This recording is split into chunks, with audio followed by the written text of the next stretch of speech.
Fear. Have you ever felt fear? I clearly remember that day. My wife and I, we were standing at the international airport in India.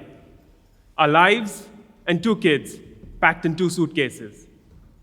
And don't worry, the kids were not in those suitcases. We had them individual tickets. In our hands, we had 4 tickets, 4 one-way tickets to Australia. We were saying goodbyes to our parents, our friends, our families, for we did not know when will we see them again. After an exhausting flight, we landed 10,000 kilometers away from home at the airport in Melbourne. When we walked out, that banner Melbourne, in that moment, I felt fear. But before we move to fear and to courage, let me ask you all to imagine. Imagine that you're a tightrope walker, standing 40 feet above the ground on your pedestal. You're about to take that first step, your heart thumping, your palms sweating, the fear of falling racing through your mind. The fear grips you. The fear limits you. The fear stops you from taking that first step. But what if? What if I were to tell you that fear can be our greatest friend in helping us live a fulfilling life? You know, this idea of being up there, it scares the hell out of me. But this idea as a philosophy for life was given to me by the Indian megastar Shah Rukh Khan when he said that he is a funambulist. Funambulist, the word still is a tongue twister for me. F-U-N-A-M-B-U-L-I-S-T. And what it means is to be a tightrope walker. Now, being up there instills fear. But if you're a little kid growing up in India, fear is instilled within you to make you do certain things. Study hard, else you will fail. The fear of failure. Find a good job, else who's going to marry you? Who's going to feed you? The fear of exploring our paths. And we don't even leave the gods. Do the right thing, or the gods shall punish you. The fear of God. Now, I want to be honest with you here today. I want to be vulnerable. All my life, I've always battled with fear. Funny enough, it took multiple career shifts, becoming a parent at a young age of 25, and then moving continents at 38 that made me realize that all this while, when I was thinking of fear as my fiercest enemy, fear turned out to be my greatest friend. The 3 stories that I'm going to share with you today, these are not lessons. These are mere ideas, simple yet profound. Mere ideas that are worth spreading. And if any of these resonate with you, take them home, put them into practice, and share them with others. Now, both my parents are doctors. And again, growing up in India, that manuscript is handed to you. Utkarsh, you've got to become a doctor too. I'm happy to tell you that by 2012, I had a master's in orthopedic physiotherapy, and I was running 3 profitable clinics in my hometown, Delhi, India. I was taking care of patients, helping them live better lives, but something still was missing. Beyond the outer success, I felt a void. You know, I had a dream. My dream was to touch lives globally. But how would I do that being a physiotherapist? I had no idea. I started to feel that as I walked this tightrope, I'm the frog in a well. You know a frog in a well? For the frog, the largest water body it's ever going to see is the well itself. But beyond it lies the ocean of possibilities and opportunities. The frog is unaware. The fear of being that frog in the well propelled me to walk on my tightrope. I sat down with my fear. I embraced it. I was scared that if I take these steps, I might wobble and fall and lose everything that I've built. But I took those steps. I became courageous because the fear pushed me to be one.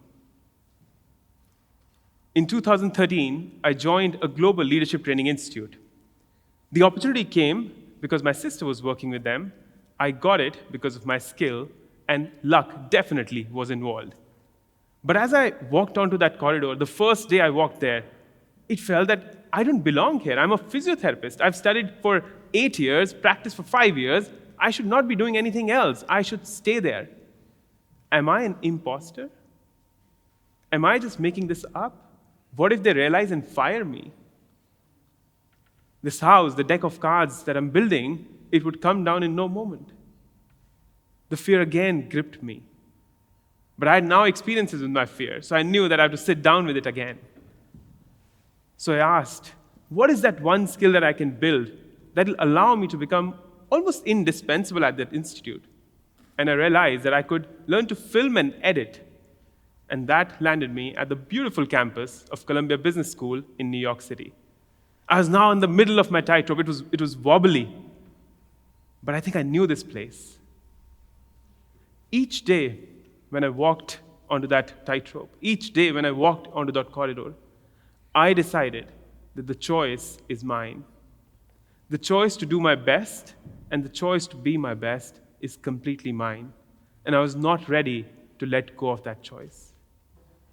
You and I, we're going through a lot every single day in life.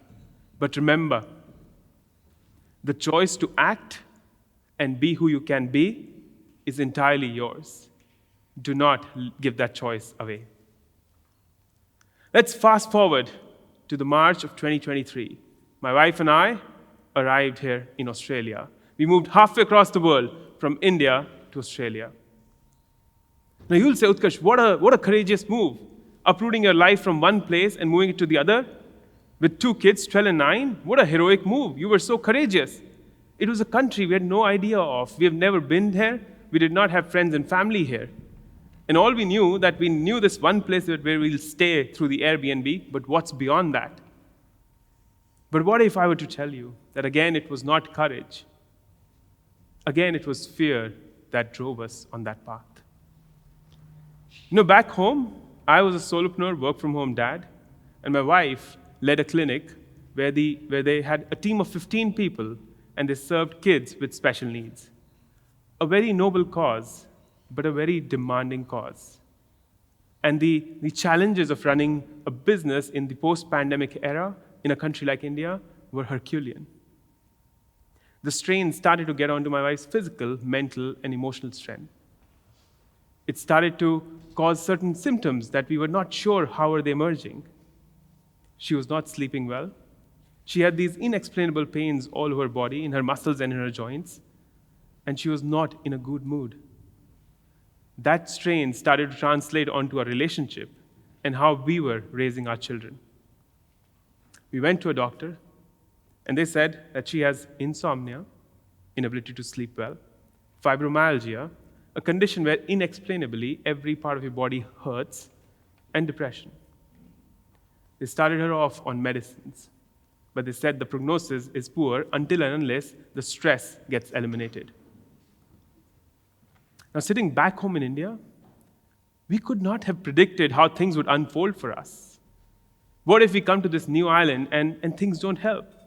We would not have our family, not have our friends. The strain of where to live, what to do, how to build our lives will all be massive. What if things go even further down? Let me ask you a question. What's the time right now? Can you look at your clocks maybe, your watches? And you're saying, Utkarsh, you have a watch, you're on a stage. What's wrong with you? Why are you asking this question? I know it's 2:47 p.m. But the real question is, what should you be thinking in 14 minutes from now? I see some blank faces. You and I, we cannot predict the exact thought that will go through our mind in about 14 minutes from now. Then who are we to predict the future? The future is a man-made concept. We don't get to live in the future. When it arrives, it becomes the present moment, and all we can do is walk forward. I'm happy to share, it's been 1 year and 14 days since we've been here. My wife enjoys our hikes. She has a good work-life balance, and she is on the road to full recovery. And she cooks amazing Indian food every day and does not let us miss home. Now, before I leave the stage, let me take you back up there, where you're about to walk your wire. Your heart still thumping, your palms still sweating, and that fear of falling still racing through your mind. This time, I want you to take a deep breath. Inhale. Exhale.